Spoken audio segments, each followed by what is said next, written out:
T20 ప్రపంచ cup 2026లో team India అజేయంగా super 8కు చేరుకున్నప్పటికీ మాజీ opener Virendra Sehwag భారత జట్టును హెచ్చరిస్తున్నారు.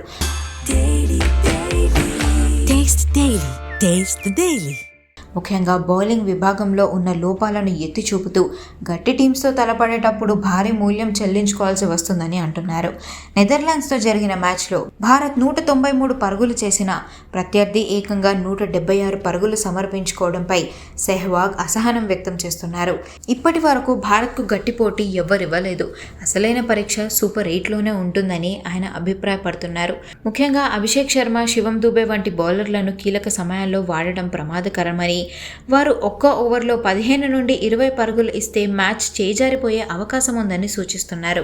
నెదర్లాండ్స్ మ్యాచ్లో ప్రధాన బౌలర్లు బుమ్రా, హర్షదీప్ సింగ్, వరుణ్ చక్రవర్తి 9 ఓవర్లలో కేవలం 53 పరుగులే ఇవ్వగా మిగిలిన బౌలర్లు 11 ఓవర్లలో ఏకంగా 123 పరుగులిచ్చారు. అయితే కెప్టెన్ సూర్యకుమార్ యాదవ్ ఈ విమర్శలపై స్పందిస్తూ బౌలర్లను వెనకేసుకొచ్చారు.